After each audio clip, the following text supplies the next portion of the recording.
ang Philippine Eagle at ang Dragon, isang paglipad para sa buhay. Nagulantang ang China. Si Xi Jinping, ang pinakamakapangyarihang tao sa mundo, ang pinuno na may sandatang nuklear sa kanyang mga kamay, ay lumuhod, lumuhod, sa harap ng Pilipinas. Ginagamit ng mundo ng kanluran ang mga parusa upang ipitin ang China. Tumalikod sa kanya ang Estados Unidos, Europa, maging ang Hapon. Ngunit ang tunay na nagpaluhod sa kanya ay hindi ang mga misil o ang pagharang sa ekonomiya. Ito ay isang tao, o higit pa rito, ang buhay ng isang babae. Ang kanyang anak na si Xi Mingju ay unti-unting namamatay, at ang tanging bansang makapagligtas sa kanya ay ang Pilipinas. Ano ba talaga ang nangyari? Simulan natin. Mayo 17, 2025, Beijing. Ako si Alejandro Vargas. Nagtatrabaho ako sa dibisyon ng pagkonsulta sa enerhiya ng Petro Pilipinas International sa China. Isa ako sa iilang Pilipino na makakapagsalita ng Mandarin na may kasing husay ng isang katutubo. Ngayong taon, mag-45 na ako. Nang gabing iyon, mag-isa akong naghapunan sa isang marangyang restaurant sa sentro ng Beijing. Sa bintana, umihip ang malamig na hangin. Ang taglamig sa China ay kasing tindi pa rin. Bagaman halos 20 taon na akong naninirahan sa bansang ito, hindi ko pa rin masanay sa tumatagos na lamig na ito. Nang oras na iyon, tumunog ang aking telepono. Hindi ito kilalang numero, ngunit sa sandaling nakita ko ang unang mga numero, huminto ang tibok ng aking puso. Ito ay ang espesyal na internal na linya ng Zhongnanhai. Sinagot ko, ang boses ni Li Wei, ang tagapagsalita ng Zhongnanhai at pinagkakatiwalaang tao ni Xi Jinping, ay umalingaw-ngaw. Ginoong Vargas, hinahanap kayo ng Pangulo. Maari ba kayong pumunta sa Zhongnanhai bukas ng 10 Ninon U? Maari ko po bang itanong kung tungkol saan ito? Tanong ko. Nagkaroon ng katahimikan sa kabilang linya. Pagkatapos, binaba ni Li ang kanyang boses. Kritikal ang kalagayan ni Binibining Mingju. Nahulog ang hawak kong tinidor sa plato. Ang matinis na tunog ay umalingaw-ngaw sa tahimik na restaurant. Lahat ng nasa paligid ko ay tumingin sa akin. Ngunit wala na akong naramdaman. Si Mingju. Hindi ko alam kung gaano katagal na ang lumipas mula nang huli kong marinig ang pangalang iyon. 20 taon na ang nakalipas, ngunit ang kanyang mukha ay kasing linaw pa rin sa aking alaala na parang kahapon lamang. Taglamig ng 2005, Beijing. Noong panahong iyon, 25 taong gulang ako at 2 taon pa lamang nagtatrabaho sa sangay ng Olmeca Group, isang konglomerat ng Pilipinas, sa China. Nagtapos sa East Asian Studies sa University of the Philippines, Diliman. Wala akong problema sa pag-angkop sa buhay dito. Sa kabaligtaran, masaya ako na parang nasa isang misyon upang sakupin ang isang bagong merkado. Noong Disyembre ng taong iyon, dumalo ako sa Beijing International Business Forum bilang kinatawan ng sangay ng Olmeca Group sa China. Ang bulwagan ay napakaganda. Mga bagong Chinong magnate, mga opisyal ng gobyerno, mga matataas na ehekutibo ng mga dayuhang kumpanya, nandoon silang lahat. Iyon ang unang beses na nakita ko siya. Isang 22 taong gulang na babae na may mahaba at itim na buhok, makinang na mga mata at porselanang balat. Ngunit ang umakit sa akin ay hindi ang kanyang hitsura, kundi ang sandaling umakyat siya sa entablado para sa kanyang presentasyon. Matatas siyang nagsalita tungkol sa kinabukasan ng sektor ng enerhiya ng China, na may matalim na pagsusuri at malinis na Ingles. Tinitigan ko siya, nabighani. Nang matapos ang kanyang talumpati, pinulot ko ang lahat ng aking tapang at lumapit. Siyempre, alam ko na kung sino siya. Ang tanging anak na babae ni Xi Jinping. Napakahusay ng iyong presentasyon, sabi ko sa Mandarin. Lumaki ang kanyang mga mata at pagkatapos ay ngumiti. Taga-Pilipinas ka, hindi ba? Napaka-perpekto ng iyong Mandarin. Ngumiti ako. Ang malalim na kasaysayan ng bansang ito ay nakakaakit sa akin, kaya't marami akong pinag-aralan. Ngumiti rin siya. Naalala ko pa rin ang ngiting iyon na napakapuro at mainit. Ako si Mingju. Maari mo akong tawaging Ju. Iyon ang simula. Naging malapit kami ng natural, madalas na ginagamit ang dahilan ng mga pagpupulong sa trabaho upang magkita. Sa totoo lang, pinahahalagahan ko ang bawat sandaling kasama ko siya. Matalino siya, masigla, at higit sa lahat, tapat, na nagpapalimot sa isang tao kung sino ang kanyang ama. Tagsibol ng 2006. Nagpahayag ako ng aking pag-ibig sa kanya sa isang maliit na cafe sa tabi ng Beihai Park sa Beijing. Habang tinitingnan ang yelo na natutunaw sa lawa, sinabi ko sa nanginginig na boses, "Yu, mahal kita." Napuno ng luha ang kanyang mga mata, ngunit hindi ito ng kalungkutan. "Ako rin, Alejandro. Mahal din kita." Nagsimula kaming mag-date ng maingat. Dahil sa kanyang katayuan, hindi kami maaaring magkita sa publiko. Ngunit hindi iyon mahalaga. Ang magkasama ay higit pa sa sapat. Tagsibol ng 2007. Nag-propose ako sa kanya ng kasal na may platinum na singsing, na may maliit na diamante na ako mismo ang nagdisenyo. Hindi ito marangya, ngunit naglalaman ito ng lahat ng aking sinseridad.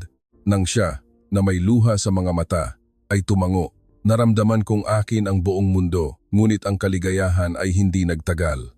Tagsibol ng 2008, isang araw ipinatawag ako sa Zhongnanhai. Ito ay utos mismo ng Pangulong Xi. Sa sandaling pumasok ako sa kanyang opisina, may masama akong pakiramdam. Nakaupo siya sa likod ng kanyang mesa, nakatitig sa akin, nang may malamig na galit sa kanyang mga mata. Nagsalita si Xi Jinping. Ang kanyang boses ay malalim at kalmado, ngunit ang presyon na nilalaman nito ay hindi mailarawan. "Ginoong Vargas, gusto niyo bang pakasalan ng aking anak?" Yumuko ako. "Pangulong, mahal ko si Mingju ng buong puso ko." Tinapik niya ang mesa gamit ang kanyang kamay. Umalingaw-ngaw ang tunog sa silid. "Isang Pilipino ang gustong magpakasal sa anak ng Pangulo ng Tsina. Sa tingin mo ba ay makatwiran iyon?" "Pangulong," sagot ko, "hindi dapat maging hadlang ang nasyonalidad sa pag-ibig." Tumayo si Xi Jinping, lumakad patungo sa bintana na nakatalikod sa akin at binaba ang kanyang boses. "Alam kong hindi ka masamang tao. Sinaliksik ko ang lahat. Masipag ka, matalino at mahal mo talaga ang aking maliit na Ju, lahat ng iyon." Tumalikod siya at isang komplikadong emosyon ang lumitaw sa kanyang mga mata. Ngunit hindi maaari. "Talagang hindi? Bakit hindi, Pangulo?" tanong ko. Lumapit si Xi Jinping, binaba ang kanyang boses. "Dahil siya ang aking anak. Gusto kong manatiling malayo si Yuko sa mundong ito, mula sa maruming labanan ng politika at kapangyarihan na mamuhay siya ng normal. Ngunit kung pakakasalan ka niya, titingnan siya ng buong mundo. Susubukan nilang makahanap ng pampulitikang kahulugan sa pagkakaisa ng Pilipinas at Tsina. Hindi kailanman makakatakas si Yu sa aninong iyon." Gusto kong sumagot, ngunit alam kong tama siya. Idinagdag ni Xi Jinping. "Bukod pa rito, kinasusuklaman ako ng mundo ng kanluran. Kinamumuhian din nila ang aking pamilya. Sa sandaling pakasal ka kay Yuko, magiging target ka rin nila. Masisira ang iyong buhay. Wala akong pakialam doon," sabi ko. "Ngunit may pakialam ako," sabi niya ng matigas. "Para sa kaligayahan ng aking anak, hindi ito maaaring mangyari." Ilang araw pagkatapos noon, nakatanggap ako ng abiso ng paglipat sa punong tanggapan ng Olmeca Group sa Metro Manila. Ang opisyal na dahilan ay isang restrukturasyon ng tauhan, ngunit sa aking puso, alam ko ang totoong dahilan. Nang gabing bago ako bumalik sa Pilipinas, huling nakita ko si Mingju sa isang maliit na parke sa labas ng Beijing. Umiyak siya. "Paumanhin, Alejandro, hindi ko napaniwala ang aking ama." Niyakap ko siya. "Huwag kang mag-alala, hindi mo kasalanan." Tumingin siya sa aking mga mata. "Maghihintay ako. Tiyak na may araw na magkikita tayong muli. Maghihintay ako hanggang sa araw na iyon." Inilagay ko ang engagement ring sa kanyang kamay. "Itago mo ito. Ito ang aking puso." Ipinapangako ko na isang araw, babalik ako. Nang gabing iyon, iniwan ko ang Beijing, iniiwan ang kalahati ng aking puso. Tagsibol ng 2009, lumabas ang isang artikulo sa Pahayagan ng Pilipinas. Mga tsismis ng kasal sa pagitan ng anak ng Tsinong Pangulo at isang Pilipino. Ang pangalan ko ay nasa artikulo. Hindi ko alam kung saan lumabas ang balita, ngunit nagulantang ang Tsina at ang Pilipinas. Pinagulo ako ng mga reporter. "Totoo ba yan? Nakipag-date ka ba talaga sa anak ng Pangulong Xi?" Itinanggi ko ang lahat. Sinabi kong wala kaming ganoong relasyon. Ito ay kasinungalingan, ngunit hindi ko maaaring aminin upang protektahan siya dahil sa sandaling aminin ko iyon, magiging target si Mingju ng media sa buong mundo. At ang pinakakinatatakutan ko ay ang galit ni Xi Jinping, hindi sa akin kundi sa kanya. Tagsibol ng 2011, narinig ko na ikinasal si Xi Mingju. Ang nobyo ay ang anak ng isang Tsinong magnate. Ilang araw akong nalulungkot. Bagaman bumalik ako sa punong tanggapan ng Olmeca Group, hindi ako makapag-adjust. Ang babaeng mahal ko ay ikinasal sa iba. Naramdaman kong tapos na ang buhay ko, ngunit bumangon ako. Bumalik ako sa Tsina, hindi sa Olmeca Group, kundi sa Petro Pilipinas International bilang isang consultant ng enerhiya, ginagamit ang aking Mandarin at mga lokal na koneksyon upang simulan ang isang bagong karera. Nakakagulat, nanatili akong nakikipag-ugnayan kay Ricardo Reyes, ang Vice-Presidente ng Olmeca Group. Tinatawagan niya ako minsan sa isang buwan. Alejandro, kamusta ka? Ikwento mo ang mga balita sa China. Sa simula hindi ko maintindihan kung bakit, ngunit pagkatapos ay naintindihan ko. Kailangan ng Olmeca Group ng isang mahalagang pinagmulan ng impormasyon sa China at walang Pilipino ang mas nakakaintindi sa lokal na sitwasyon kaysa sa akin. Ang aking trabaho sa Petro Pilipinas ay naglagay sa akin sa pakikipag-ugnayan sa mga personalidad sa politika at negosyo ng China. Paminsan-minsan, nakikita ko ang Pangulo sa mga komperensya tungkol sa enerhiya. Sa tuwing nakikita niya ako, isang komplikadong tingin ang lumilitaw sa kanyang mga mata, ngunit hindi kami kailanman nag-uusap. Ako rin. Ang balita tungkol kay Xi Mingju ay dumarating lamang sa akin ng hindi direkta. Noong 2018, naghiwalay sila at bumalik sa akademikong pananaliksik, ngunit hindi ko siya direktang kinontak. Naramdaman kong wala akong karapatan.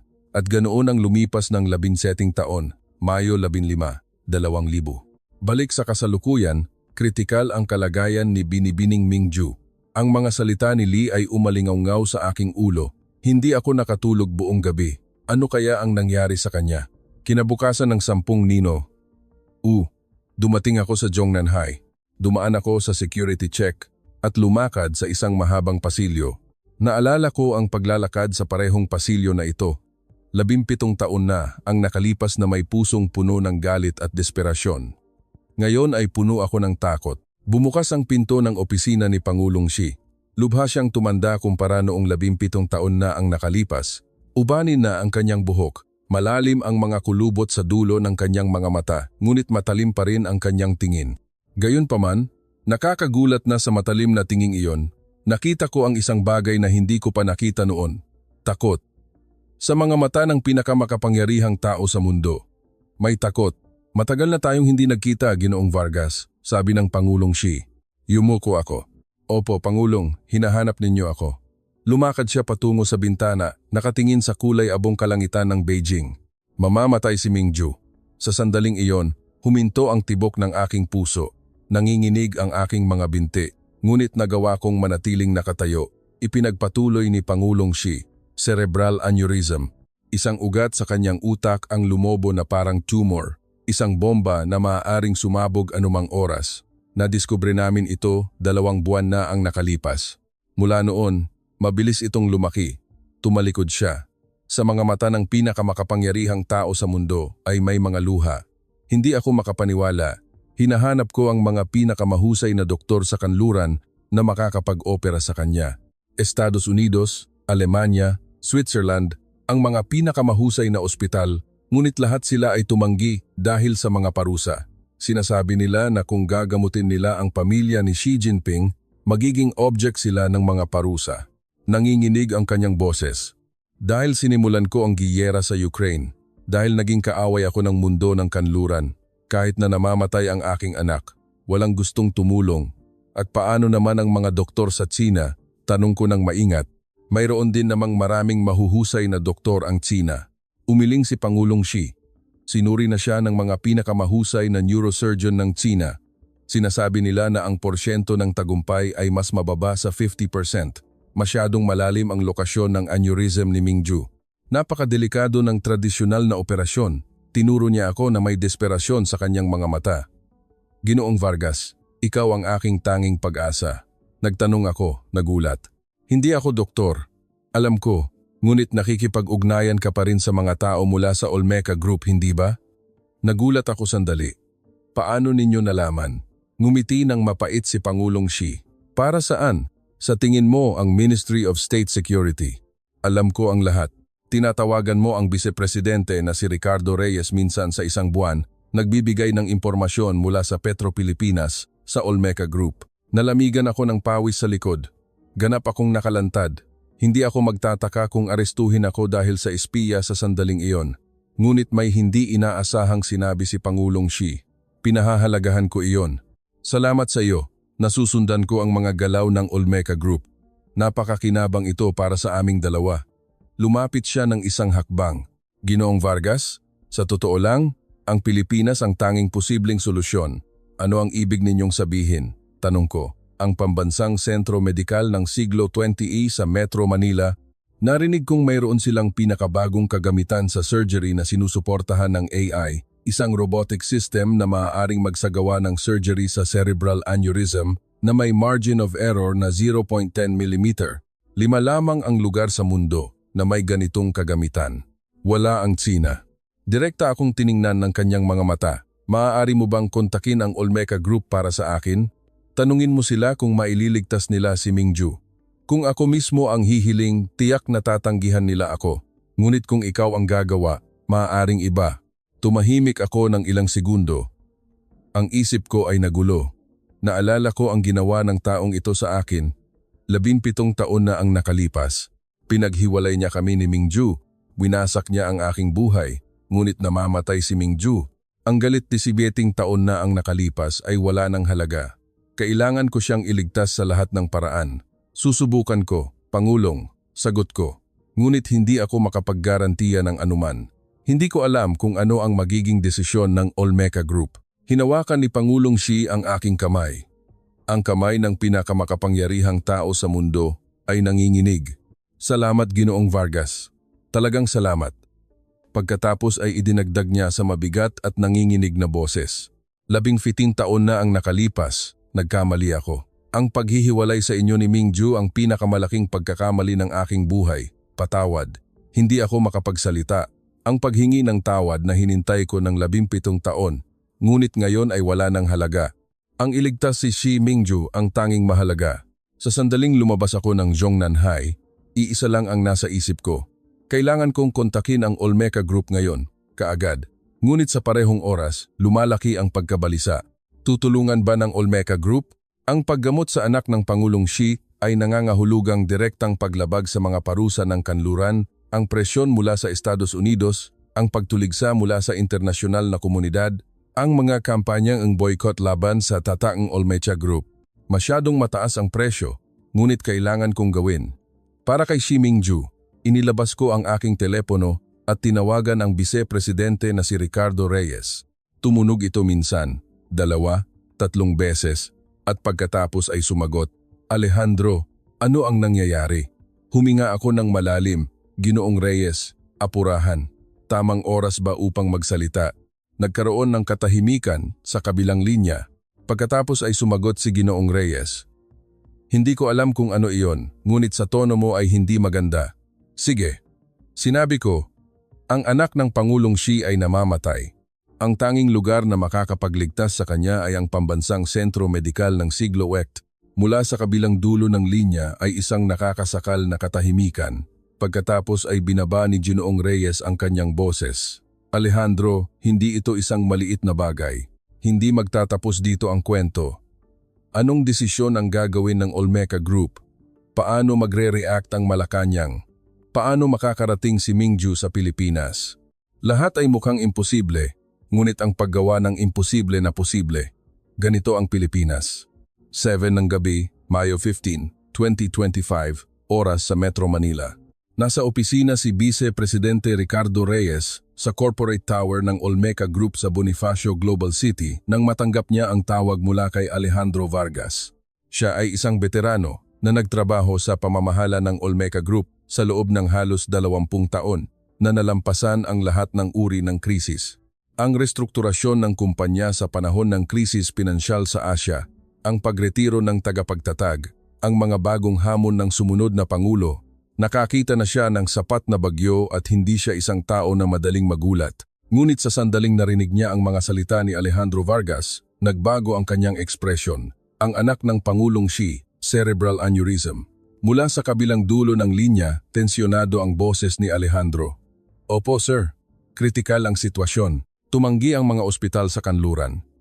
Sinasabi ng medical team ng China na mas mababa sa 50% ang rate ng tagumpay. Ang AI surgical system ng siglo XCI ang tanging pag-asa, napaisip si Ginoong Reyes. Hindi ito isang simpleng problemang medikal, kundi isang komplikadong issue na kinasasangkutan ng internasyonal na politika, diplomasya ekonomiya at mga parusa. Alejandro, hindi ito isang bagay na kami lang ang makapagpapasya. Kailangan kong ipaalam ito sa mas matataas na antas. Alam ko, sagot ni Alejandro, ngunit wala ng gaanong oras. Ang aneurysm ni Binibining Mingju ay maaaring sumabog anumang oras. Pakiusap, bilisan nyo. Naiintindihan ko, tango ni Reyes. Bagaman hindi siya nakikita ni Alejandro, makikipag-ugnayan ako sa iyo sa lalong madaling panahon. Matapos ibaba ang telepono, tumingin si Reyes sa bintana. Sa kumikislap na mga ilaw ng BGC, huminga ng malalim at nagdial ng isa pang numero. Ang direktor ng Pambansang Instituto ng Neurology at Neurosurgery, bahagi ng Siglo 20N Complex, ng gabing iyon. Isang emergency meeting ang ipinatawag sa punong tanggapan ng Olmeca Group. Sa conference room, naroon si Vice Presidente Ricardo Reyes, ang direktor ng legal na departamento, ang pinuno ng Foreign Affairs, at ang pinuno ng International Cooperation. Malungkot ang ekspresyon ng lahat. Unang nagsalita ang legal director. Ginoong Vice Presidente, lubhang mapanganib ito. Kung gagamutin natin ang pamilya ng Pangulong Xi, maaari tayong maging object ng mga parusa ng US. Lahat ng ating negosyo sa US ay maaaring malagay sa panganib kahit ang industriya ng semiconductor ng Pilipinas ay maaaring maapektuhan. Tumugon ang pinuno ng Foreign Affairs. Ipupinta tayo ng media ng kanluran bilang mga kasabwat ng China. Maaaring may mga kampanya ng boycott para sa ating brand image. Ito ay magiging isang nakakapinsalang suntok. Nag-alok ng ibang pananaw ang pinuno ng International Cooperation. Ngunit kung titingnan natin sa ibang paraan, ito rin ay maaaring isang pagkakataon. Ang China ay isa sa pinakamalaking importer ng enerhiya sa mundo. Kung ililigtas natin ang anak ng Pangulong Xi, ang posisyon ng Pilipinas sa merkado ng China ay magiging ganap na iba. Nagkagulo ang conference room sa magkakaibang opinyon. Tahimik na nakinig si Reyes. Sa wakas ay nagsalita siya. Naiintindihan ko ang mga opinyon ng lahat, ngunit ang bagay na ito ay wala sa ating mga kamay. Ipaalam ko ito sa Malacanang. Kinabukasan ng umaga, sa mga tanggapan ng gobyerno, si Ricardo Reyes, na may ulat na inihanda ng nakaraang gabi, ay humarap sa kalihim ng National Security Council. Dahan-dahang binasa ng kalihim ang ulat, ang kanyang mukha ay walang ekspresyon. Pagkatapos ng isang sandali, nagtanong siya, ano ang panloob na opinyon ng Olmeca Group? Nahati ang mga opinyon. Sagot ni Reyes. Ang isang panig ay natatakot sa panganib ng mga parusa, ang isa naman ay nakakakita ng pagkakataon sa merkado ng China. Ngunit sa totoo lang, mas malaki ang oposisyon. Tumango ang kalihim. Ipaalam ko ito sa Pangulo. Ang Pangulo ng Pilipinas, matapos marinig ang ulat, ay nanatiling tahimik ng matagal.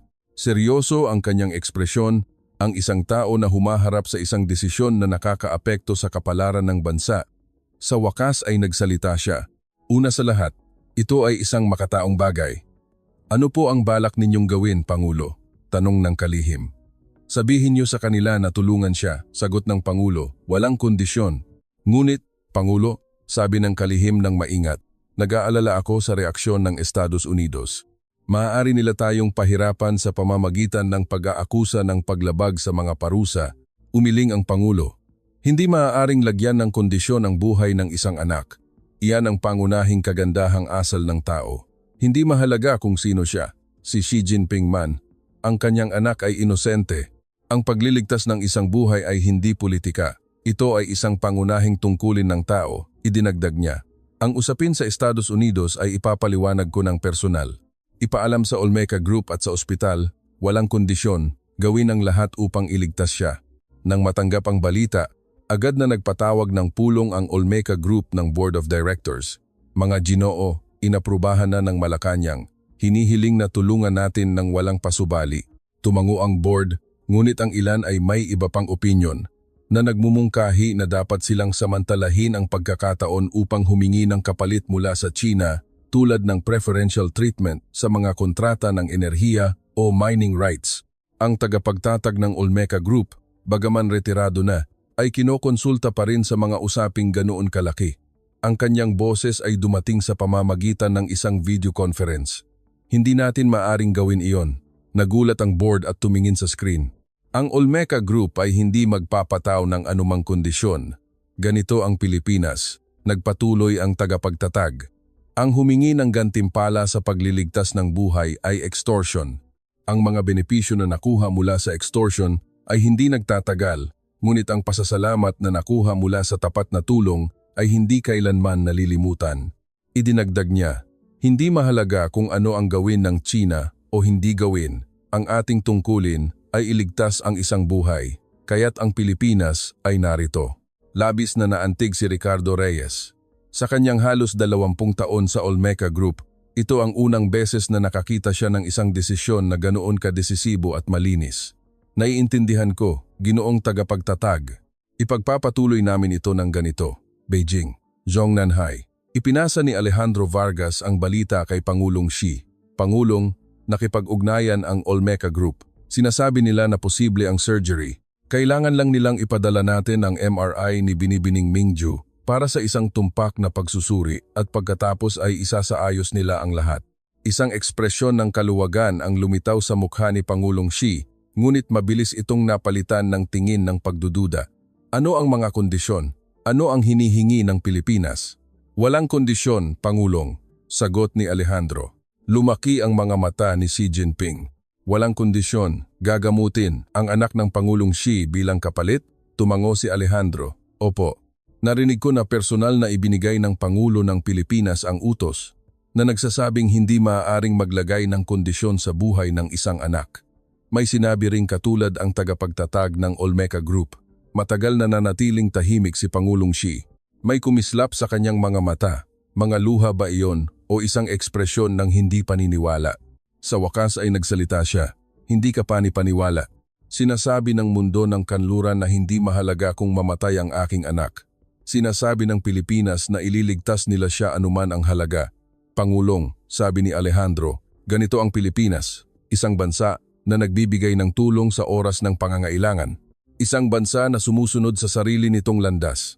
Sa kabila ng mga panggigipit, lumakad ang Pangulo patungo sa bintana, nakatingin sa taglamig na kalangitan ng Beijing at sinabing mahina, 17 taon na ang nakalipas, nagkamali ako. Minamaliit ko ang mga Pilipino. Ang pag-alis sa iyo, ang paghihiwalay sa iyo at kay Mingju, lahat ng iyon ay kasalanan ko. Tumalikod siya na may matibay na tingin. Sige, ipapadala ko ang MRI at pagkatapos ay dadalhin ko si Mingju sa Pilipinas. Paano tayo magpapatuloy? Sinasabi ng Olmeca Group na magpapadala sila ng pribadong jet na may medical team at kagamitan. Sagot ni Alejandro. Ngunit, Pangulong, ang operasyong ito ay dapat naganap na lihim. Itinaas ni Xi Jinping ang isang kilay. Bakit? Kung malaman ng Estados Unidos, hahadlangan nila ito. At maging sa loob ng China, hindi dapat kumalat ang impormasyon. Kailangan ng ganap na lihim, tumango si Xi Jinping. Naiintindihan ko. Personal kong bibigyan ng tagubilin ang Ministry of State Security. Ang bilang ng mga taong nakakaalam ng operasyong ito ay pananatilihing minimal. Lumapit siya kay Alejandro at inilagay ang isang kamay sa kanyang balikat. Ginoong Vargas, salamat. Kung wala ka, tiyak na mamamatay si Mingju. Yumuko si Alejandro.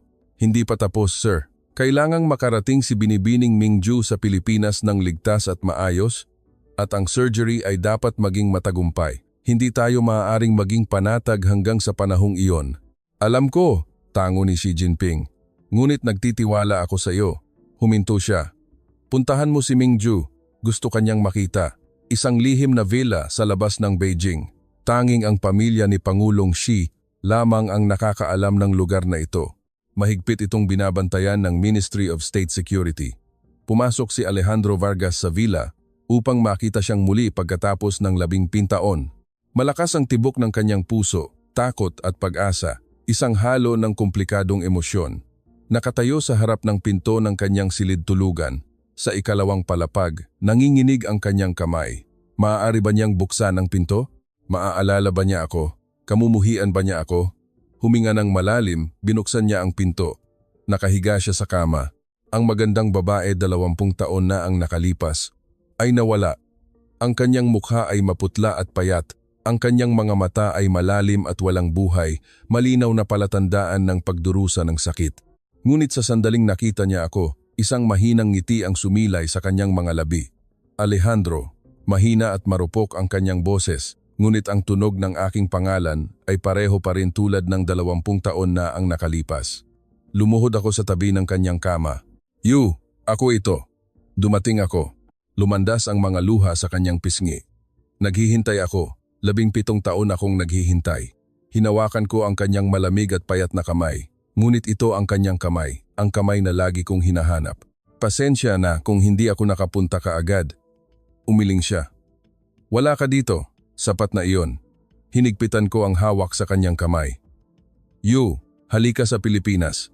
Doon, posible ang surgery. Ang pinakamahusay na medical team ng pambansang sentro medikal ng siglo W ang naghihintay sa iyo. Ngumiti siya ng mahina. Pilipinas, ang iyong bansa? Tumango ako. Oo, ang aking bansa. Tayo'y magkasama. Mas maraming luha ang bumagsak mula sa kanyang mga mata. Gusto kong pumunta. Kung kasama kita, pupunta ako kahit saan. Hinalikan ko ang kanyang noo. Ipinapangako ko na ililigtas kita at pagkatapos ay pupunta tayong magkasama sa Metro Manila, sa Palawan, sa Boracay. Ipapakita ko sa iyo ang lahat. Tulad ng ipinangako natin, 10 taon na ang nakalipas, ngumiti siya. Sa kabila ng kanyang pagod, ang kanyang ngiti ay maliwanag. Hindi mo kailanman nalimutan ng isang araw. Nang gabing iyon sa punong tanggapan ng Olmeca Group sa Bonifacio Global City, nagsimula ang pinakalihim na operasyon sa kasaysayan nito, codename Operasyon Haribon, na nangangahulugang muling pagsilang mula sa mga patay, tulad ng sagradong ibon. Inihanda ang isang pribadong jet ng Olmeca Group na nagdala ng 2 doktor at 3 nurse. Ang loob ng eroplano ay nilagyan ng pinaka-advanced na medikal na kagamitan. Isang portable MRI machine, mga sistema ng pagsubaybay sa vital signs, kagamitan sa emergency surgery. Ito ay, sa esensya, isang lumilipad na intensive care unit, panimulang punto, Clark International Airport. Destinasyon, isang lihim na runway ng militar sa labas ng Beijing. Hindi dapat malaman ng Estados Unidos, hindi dapat malaman ng China. Kahit sa loob ng gobyerno ng China, iilang tao lamang ang nakakaalam. Kung kumalat ang operasyong ito, magugulo ang lahat. Lumipad ang jet ng Olmeca Group. Si Vice Presidente Ricardo Reyes, nakatayo sa paliparan, ay nakita ang pag-alis ng eroplano na may magkahalong damdamin. Magtatagumpay ba ang operasyong ito? Maaari ba nilang ibalik si Xi Mingju ng ligtas at maayos? Magtatagumpay ba ang surgery? Lahat ay hindi tiyak. Ngunit isang bagay ang sigurado, ginagawa ng Pilipinas ang tama. Tumingin siya sa kalangitan. Unti-unting lumayo ang mga ilaw ng eroplano. Naway maging maayos ang lahat, bulong niya. Hindi magtatapos dito ang kwento. Makakarating ba ng ligtas ang jet ng Olmeca Group sa Beijing? Magtatagumpay ba ang paglipat ni Xi Mingju? Anong mga panganib ang naghihintay sa daan? Lahat ay mukhang imposible. Ngunit ang paggawa ng imposible na posible. Ganito ang Pilipinas. 2 ng umaga, Mayo 17, 2025. Lihim na runway ng militar. Labas ng Beijing. Ang lamig na 5 degrees ay tumatagos. Ang hangin ay parang sampal sa mukha. Ngunit wala akong oras upang maramdaman ang lamig. Lumapag ang jet ng Olmeca Group. Isang Gulfstream G650 na may puting fuselage at berdeng guhit. Ang pinakabagong modelo na nakareserba para sa pinakamataas na ehekutibo ng grupo. Ngunit ngayon sa loob nito ay walang mga ehekutibo, kundi isang medical team at ang kanilang kagamitan. Bumukas ang pinto ng eroplano at bumaba ang medical team. Si Dr. De La Cruz, isang emergency specialist, at si Nurse Sofia, kasama ang 5 iba pa. Seryoso ang kanilang mga mukha. Lumapit sa akin si Dr. De La Cruz. Kayo po ba si Ginoong Vargas? Kami ang emergency medical team mula sa Siglo WXE. Ano ang kalagayan ng pasyente? Hindi maganda, sagot ko. Mula kagabi, malala ang sakit ng ulo niya at kaninang umaga ay nagsimula na siyang magsuka. Kailangan nating ilipat siya ng mabilis. Tumigas ang ekspresyon ni Dr. De La Cruz. Mukhang lumalaki ang aneurysm. Bilisan natin.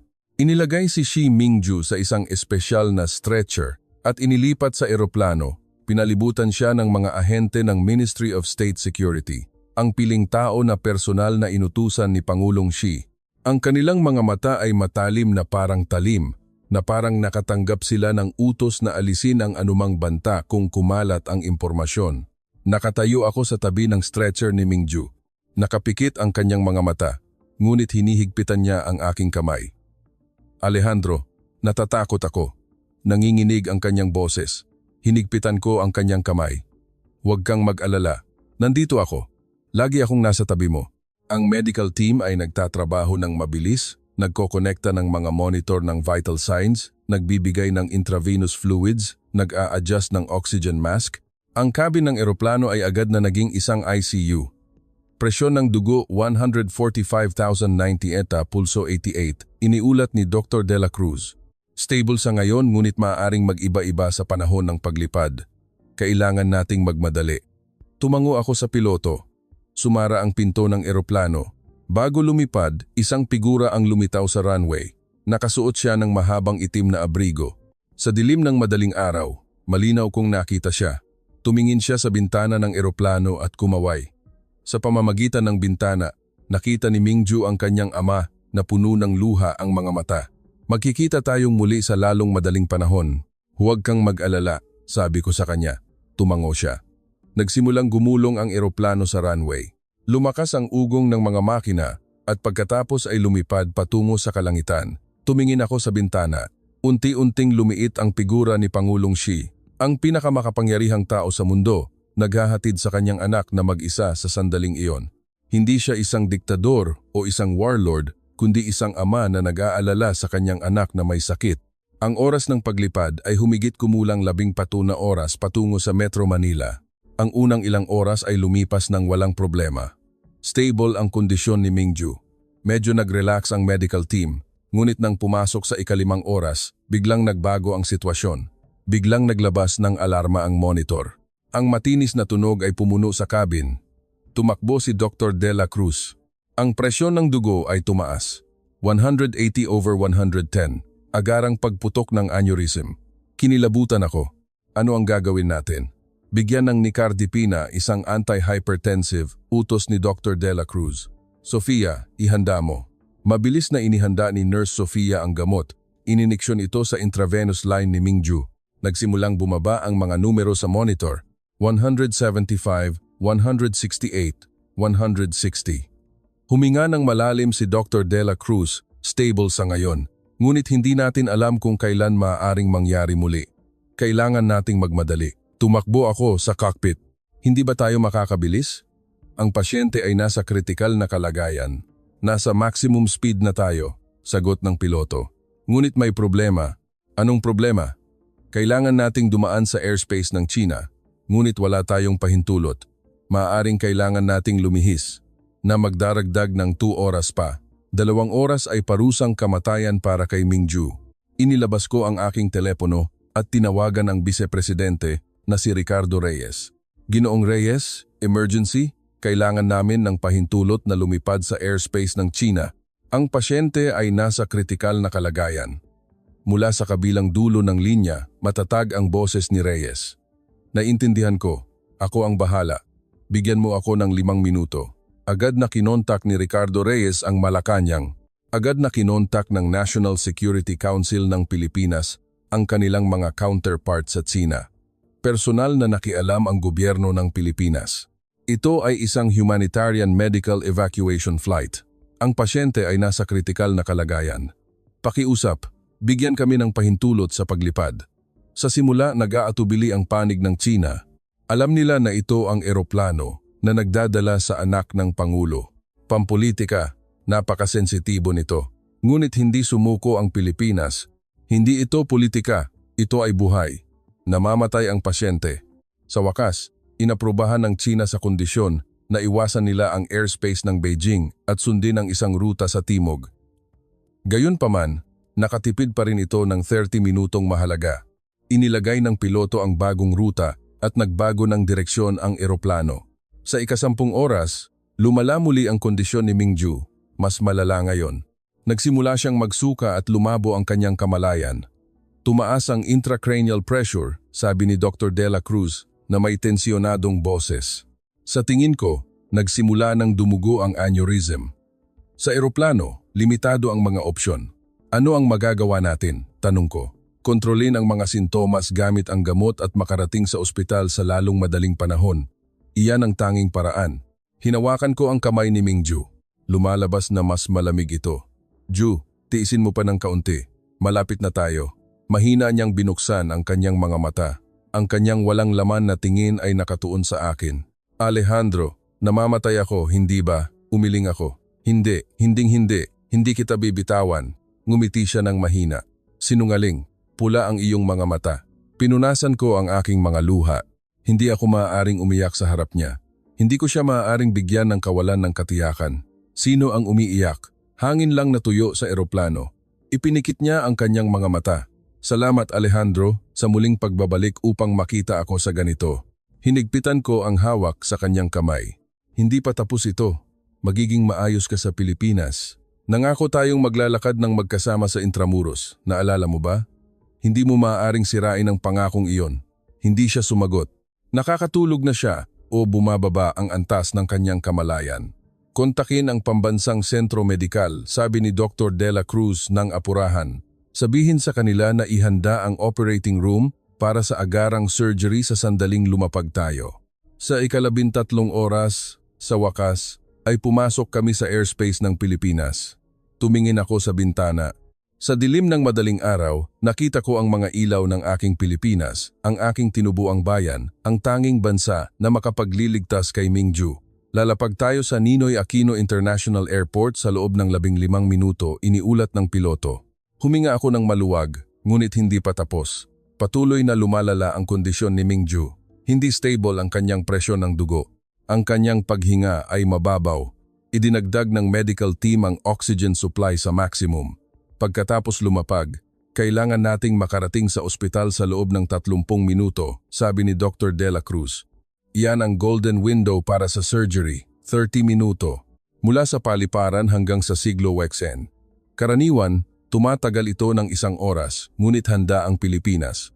2023 ng umaga, Mayo 17, 2025, Ninoy Aquino International Airport. Lumapag ang jet ng Olmeca Group. Bago pa man huminto ng ganap ang eroplano, 3 itim na van ang lumapit. Ang mga ito ay espesyal na sasakyan mula sa Malacanang na walang plaka. Bumukas ang pinto ng eroplano. Ibinaba ng medical team si Mingju sa isang stretcher. Nakasalamin siya ng oxygen mask, walang malay. Sumunod ako sa kanya. Tumama sa aking mukha ang malamig na hangin ng umaga, ngunit wala akong naramdaman. Nakita ko lang si Mingju. Isang batang coordinator na ipinadala ng ospital ang tumakbo patungo sa amin. Ginoong Vargas, handa na ang mga sasakyan. Naghihintay ang police escort sa utos. Makakarating tayo sa ospital sa pinakamaikling oras na posible. Inilipat si Mingju sa isang espesyal na ambulansya. Sumakay ako kasama niya. Umandar ang sasakyan. Isang escort ng pambansang pulisya ang nagbukas ng daan. Ang mga sirena ay humihiwa sa hangin ng umaga. Ang trapiko ay bumukas na parang Red Sea. Ang buong Metro Manila ay tila nagbubukas ng daan para sa buhay ng isang tao. Hinawakan ko ang kamay ni Mingju at tumingin sa bintana. Mabilis na dumadaan ang madaling araw sa Metro Manila. Habang dumadaan sa EDSA, ang unang sinag ng araw ay nagpapaliwanag sa lungsod. Napakaganda, ngunit wala akong panahon upang pahalagahan iyon. Tiningnan ko lang si Mingju. Patuloy na minomonitor ni Dr. De La Cruz ang kanyang kalagayan. Nananatili ang presyon, ngunit kailangan mabilis ang surgery. Wala ng oras, binilisan ng driver. Lahat ng traffic light ay berde. May isang tao sa traffic control center na naglagay ng lahat ng signal sa berde para sa amin. Ito ang kapangyarihan ng Pilipinas.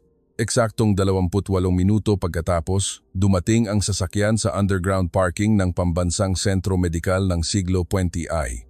Sa harap ng mga elevator, isang medical team na nakasuot ng puting lab coat ang naghihintay, higit sa 10 tao sa sentro. Isang nasa katanghaliang gulang na lalaki na may uban, ngunit may tingin na mas matalim kaysa sa sinumang bata. Si Dr. Mateo Santiago, ang pinakamataas na autoridad sa neurosurgery ng ospital, isang buhay na alamat ng surgery sa utak sa Pilipinas, ay lumapit upang suriin ang kalagayan ni Mingju. Pupillary reflexes, presyon ng dugo, pulso mabilis at tumpak. Seryoso ang kondisyon. Nagsimula ng dumugo ang aneurysm. Kailangan ng surgery kaagad, tiningnan niya ako. Kayo po ba ang kamag-anak? Opo, ako po. Sagot ko. Tumango siya. Gagawin namin ang lahat, ngunit sa totoo lang, hindi ito simpleng surgery. Dahil nagsimula na itong dumugo, mas mababa ang rate ng tagumpay kaysa sa inaasahan. Gaano po? Tanong ko. Humigit kumulang 65%. Nanghina ang aking mga binti. Hinawakan ako ng isang nurse sa tabi ko. 35% na posibilidad na mamatay si Mingju. Inilagay ni Dr. Santiago ang isang kamay sa aking balikat, ngunit mayroon kaming sandata. Ang aming AI-guided microsurgery system. 5 ospital lamang sa mundo ang mayroon nito at ito ang isa sa kanila. Kuminang ang kanyang mga mata. Ililigtas ko siya. Magtiwala ka sa akin. Dinala si Mingju sa operating room. Hawak ko ang kanyang kamay, ngunit kailangan kong bitawan ito sa pinto. Yu, maghihintay ako. Kailangan mong bumalik. Sumara ang pinto ng operating room. Bumagsak ako sa isang silya sa waiting room. Nagsimula akong magdasal. Bagaman hindi ako relihiyoso, sa sandaling iyon, sinumang Diyos ay gagana. Pakiusap, iligtas ninyo si Mingju. Hindi magtatapos dito ang kwento. Magtatagumpay ba ang surgery? Mabubuhay ba si Mingju? Ano ang mangyayari kapag nalaman ng mundo ang lihim na operasyong ito? 6 na oras ng surgery, isang labanan ng 0.1 mm sa pagitan ng buhay at kamatayan. 11 ng umaga, Mayo 11, 2025. Operating Room. Pambansang Sentro Medikal ng Siglo XNY. Nasa harap ng operating table si Dr. Mateo Santiago, isang neurosurgeon na may 30 taon ng karanasan, ang pinakaprominenteng doktor sa Pilipinas. Nakagawa na siya ng libu-libong surgery sa utak, ngunit ang ngayon ay iba. Alam niya kung sino ang pasyente, ang anak ng Pangulong Xi. Ang tagumpay o pagkabigo ng surgery na ito ay maaaring magpabago sa relasyon ng Pilipinas at Sina, maging sa sitwasyon ng mundo. Ngunit isinantabi ni Dr. Santiago ang mga kaisipang iyon. Sa operating table ay hindi ang anak ng isang politiko, kundi isang pasyente lamang, isang buhay na kailangang iligtas. Handa na ang surgical team. Isang anesthesiologist, 2 assistant, 3 operating room nurses, at isang engineer ng AI guidance system, kabuuang 8 tao na nakatuon sa silid. Simula ng surgery, sabi ni Dr. Santiago, ang pamamaraan ay endovascular embolization. Sa halip na buksan ng bungo, isang maliit na catheter ang ipapasok mula sa femoral artery, iguguhit patungo sa mga ugat ng dugo ng utak at pupunuin ang aneurysm ng platinum coils. Haharangin ng coils ang aneurysm, aalisin ang panganib ng pagputok. Mukhang simple, ngunit sa totoo lang, ito ay isang trabaho na nangangailangan ng labis na katumpakan. Mas payat kaysa sa buhok ang mga ugat ng utak, isang 1 mm na pagkakamali ay maaaring pumatay sa pasyente. Tiningnan ni Dr. Santiago ang monitor. Ang AI guidance system ay lumikha ng isang 3D model ng mga ugat ng dugo ng pasyente, sinuri ang lokasyon, laki, at daloy ng dugo ng aneurysm sa real time. Laki ng aneurysm, 70 mm. Lokasyon, bifurcation ng middle cerebral artery. Maximum na kahirapan, iniulat ng isang assistant. Alam ko, tango ni Dr. Santiago. Simulan natin. Ipinasok ang catheter sa femoral artery ng pasyente. Ipinapakita ng screen ang trajectory ng catheter sa real time. Sa pamamagitan ng abdominal aorta, umaakyat sa carotid artery. Maingat na gumalaw ang mga kamay ni Dr. Santiago, milimetro sa milimetro. Isang maliit na pagkakamali ay maaaring makapunit sa dingding ng ugat. Ang 10 minuto pagkatapos, nakarating ang catheter sa mga ugat ng dugo ng utak. Pumasok ito sa middle cerebral artery 2 cm mula sa aneurysm. Inayos ni Dr. Santiago ang kanyang paghinga. I-activate ang AI guidance. Isang berdeng linya ang lumitaw sa screen. Ito ang optimal na ruta na kinakalkula ng AI system. Isinasaalang-alang ang kurbada ng ugat, ang bilis ng daloy ng dugo, at ang anggulo ng aneurysm. Ginabay ni Dr. Santiago ang catheter sa linya na iyon. Nakarating na tayo sa pasukan ng aneurysm. Ihanda ang mga coils. Ang unang platinum coil ay itinulak sa pamamagitan ng catheter, isang ultrafine filament na may diameter na 0.30 mm. Ang filament ay binalot sa loob ng aneurysm. Pinupuno ang espasyo. Coil number 1. Kumpleto. Ihanda ang 2. Ang pangalawa, ang pangatlo. Dahan-dahang napupuno ang aneurysm. 2 oras pagkatapos ng simula ng surgery, 12 coils ang naipasok. Halos puno na ang aneurysm. Ang huling zone, sabi ni Dr. Santiago, ang lugar na ito ang pinakadelikado. 0.20 mm lamang ang kapal ng dingding ng ugat. Pinigil ng buong surgical team ang kanilang hininga. ang ika-13 coil ay nagsimulang ipasok. Gumalaw ang mga kamay ni Dr. Santiago na may labis na katumpakan. Ipinapakita ng screen ang posisyon ng coil sa real time. Mabuti, halos tapos na. Nang sandaling iyon, naglabas ng alarma ang monitor. Isang pulang ilaw ang kumislap. Na-detect ang pagdurugo. Isang maliit na rupture sa dingding ng aneurysm, sigaw ng isang assistant na may tensyon.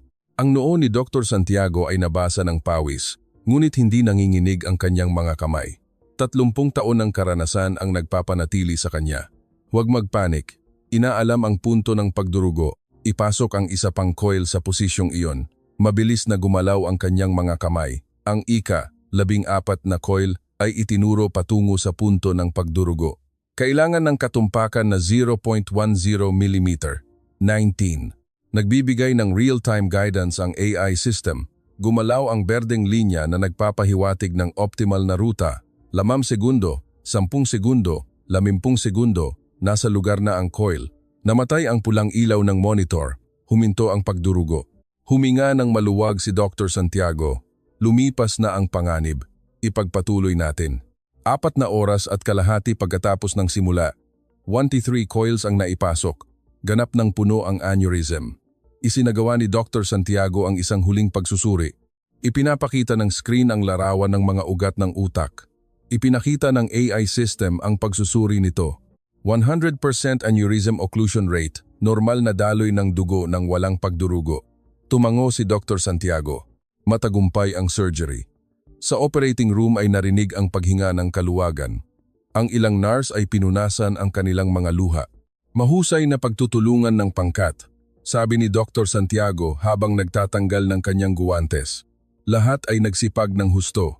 Lumabas siya ng operating room, tiningnan ang kanyang relo. 3:47 ng hapon, isang labanan na tumagal ng 4 na oras at 47 minuto. Sa waiting room, nakaupo ako sa sahig, nagdarasal. Hindi humihinto ang pagpatak ng luha, halos 5 oras na paghihintay ay parang 5 siglo. Ang pinakamasamang senaryo na maiisip ay lumalabas sa aking isip. Nabigong surgery, pagdurugo sa utak, vegetative state, kamatayan, lahat ng uri ng nakakatakot na kaisipan ay nagpapahirap sa akin. Pagkatapos, bumukas ang pinto ng operating room. Lumabas si Dr. Mateo Santiago. Ang kanyang noo, matapos tanggalin ang surgical cap, ay nababalutan ng pawis. Tumayo ako ng biglaan. Kamusta po siya? Tiningnan ako ni Dr. Santiago at dahan-dahang ngumiti. Naging matagumpay. Nang hina ang aking mga binti. Hinawakan ako ng isang nurse muli. Ganap ng selyado ang aneurysm. Nagkaroon ng kaunting pagdurugo sa kalagitnaan, ngunit salamat sa AI system, nakayanan namin ito sa oras. Ipinagpatuloy niya ang pagpapaliwanag. Makakabawi siya ng malay sa loob ng ilang oras. Oobserbahan namin siya sa loob ng ilang araw at kung walang problema, maaari na siyang ilipat sa isang normal na silid. Hinawakan ko ang mga kamay ni Dr. Santiago. Salamat po, talagang salamat. Hinigpitan niya ang aking kamay. Ginawa lang namin ang aming trabaho. Ang tunay na mandirigma ay ang pasyente. Ang kanyang vital signs ay nanatiling hindi kapani-paniwalang stable sa buong pamamaraan. Umiyak ako. Pagkatapos ng 20 taon, nabawi ko si Mingju. Kasabay nito, sa isang lugar sa Metro Manila, may tumawag sa telepono. Opo, kumpirmado. May pasyente mula Tsina sa isang VIP room ng pambansang sentro medikal ng siglo XN. Pinaniniwalaan na ang kanyang pagkakakilanlan ay ang anak ng Pangulong Xi. Ang nakikinig ay ang Bureau Chief ng CNN sa Metro Manila. Sigurado ba ang impormasyon? Opo. May nakasaksi sa lihim na paglipat sa paliparan. Sinasabing ang jet ng Olmeca Group ay galing sa Beijing. Kuminang ang mga mata ng Bureau Chief. Ito ay isang world exclusive. Naiintindihan. Ihanda agad ang balita. 8 ng gabi, Mayo 17, 2025. Kumalat ang balita sa buong mundo. Inilabas ng CNN ang scoop. Anak ng Pangulong Xi, nakakatanggap ng lihim na paggamot sa Pilipinas. Nagulantang ang mundo. Ang Departamento ng Estado ng US, kinukumpirma namin kung nilabag ng Pilipinas ang mga parusa laban sa Tsina. Kung kinakailangan, gagawin ang nararapat na hakbang. Nagpahayag din ng pagkabahala ang European Union. Mariing pinuna ng media ng kanluran ang Olmeca Group at ang Pilipinas. Ang mga headline ay naglalagablab. Sa social media, nagsimula ang isang kampanya ng Boycott Pilipinas ay naging viral. Sa harap ng VIP room ng ospital, daan-daang reporter ang nagtipon. Ang mga flash ng kamera ay walang tigil. Pinipigilan sila ng seguridad ng ospital, ngunit magulo ang sitwasyon. Nagmamadaling dumating si Vice Presidente Ricardo Reyes sa ospital na may tensyonadong mukha. Kailangan nating magbigay ng press conference. Kung magpapatuloy tayo sa ganito, lalala ang sitwasyon. Ano ang gagawin ninyo? Tanong ko. Harapin ito ng direkta, sagot ni Reyes. Kailangan nating ipaliwanag kung bakit ginawa ito ng Pilipinas. 10 ng umaga kinabukasan. Auditorium ng Pambansang Sentro Medikal ng Siglo XNE. Mahigit 500 reporter mula sa buong mundo ang nagtipon. CNN, BBC, Reuters, AFP, ang mga pangunahing media ay naroon. Umakyat sa entablado si Ricardo Reyes. Kalmado ang kanyang mukha, ngunit matatag ang kanyang tingin. Mga Ginoo at ginang, simula niya habang hawak ang mikropono. Isang bagay lamang ang sasabihin ng Pilipinas, ang medisina ay walang hangganan, hindi nandidiskrimina ang Pilipinas ng mga pasyente. Sumigaw ang mga reporter, paano ninyo nasasabi iyan? Si Xi Jinping ay isang kriminal sa giyera. Sumagot si Reyes, anuman ang gawin ng Pangulong Xi, inosente ang kanyang anak, isang anak na may sakit, malapit ng mamatay. Kailangan ba nating tanungin kung sino ang kanyang ama bago siya gamutin? Nagkagulo ang silid. Hindi nakikipagnegosyo ang Pilipinas sa buhay o nagpapatao ng kondisyon. Ginawa namin ang isang bagay, ang iligtas ang isang tao na namamatay. Matatag ang kanyang boses. Kung ito ay isang paglabag sa mga parusa, kung gayon ang mga parusang iyon ay mali. Isang mundo na nagpaparusa sa pagliligtas ng buhay ay hindi isang normal na mundo. Tumahimik ang auditorium. Walang sinuman ang makakatutol sa mga salita ni Reyes. Hindi magbabago ang Pilipinas sa hinaharap. Hindi mahalaga kung sino ang dumating, sino ang nagbabanta sa atin. Hindi tayo titigil sa pagliligtas ng buhay. Ganito ang Pilipinas. Idinagdag niya ang isang huling pangungusap. Ngayon, ang inyong mga tanong. Matapos ang press conference, may hindi inaasahang nangyari. Sa social media, nagsimulang magbago ang opinyon ng publiko. Ang hashtag ay nagbago patungo sa Tamaang Pilipinas. Nagsimula ito sa Asya, ngunit mabilis na kumalat sa Hapon, South Korea, Timog Silangang Asya. Nakakagulat, nagsimula ring lumabas ang suporta sa Europa at Estados Unidos, tama ang Pilipinas. Hindi dapat mas mataas ang politika kaysa sa buhay. Nang magkasakit ang aking anak, iniligtas siya ng medical team ng Pilipinas. Salamat Pilipinas. Kinasusuklaman ko si Pangulong Xi, ngunit hindi ko maaaring hayaan na mamatay ang kanyang anak. Iyan ay hindi makatao. Nagpahayag din ng suporta ang mga pandaigdigang personalidad. Si Elon Musk ay nag-tweet, tama ang Pilipinas. Ang medisina ay dapat na mas mataas kaysa sa politika. Sinundan ni Bill Gates. Ang pagpaparusa sa pagliligtas ng buhay ay hindi isang bagay na dapat gawin ng isang sibilisadong lipunan. Ilang araw pagkatapos, binago ng Departamento ng Estado ng US ang kanilang posisyon. Ang medical na aksyon ng ospital ay itinuring na isang humanitarian service, hindi sakop ng mga parusa. Nanalo ang Pilipinas. Isang buwan pagkatapos, nagsimulang maganap ang tahimik na pagbabago. Lihim na binawasan ng gobyerno ng China ang mga regulasyon sa pag-import ng mga Pilipinong semiconductor at electronic products. Walang opisyal na anunsyo. Ngunit sinasabi ng customs figures ang lahat. Ang mga produktong Pilipino ay nagsimulang dumaloy muli patungo sa China. Ang mga kasunduan sa kooperasyon sa pagitan ng Petro-Pilipinas at ng mga kumpanya ng enerhiya ng China ay discreetly ring na update. Bagaman walang media outlet ang nag-ulat nito, alam ng lahat sa industriya na tinupad ni Pangulong Xi ang kanyang salita. Hindi niya ito sasabihin sa publiko. Iyon ang kanyang paraan ng pagbabayad ng utang ng hindi nalalaman ng mundo. Ang pag-alala sa pabor sa kanyang puso, ngunit hindi sinasabi sa bibig. Hindi magtatapos dito ang kwento. Nagising na ba si Mingju? Ano ang magiging reaksyon ng kanyang ama? Ano ang mangyayari sa pag-ibig na 20 taon na sa pagitan nina Alejandro Vargas at Mingju? Pagkatapos ng milagrosong surgery, nagsisimula pa lamang ang tunay na kwento. Hunyo 14, 2025, Pambansang Sentro Medikal ng Siglo XI. Ang araw na na-discharge si Xi Mingju, Pagkatapos ng isang buwang pagpapaospital, ganap na siyang gumaling.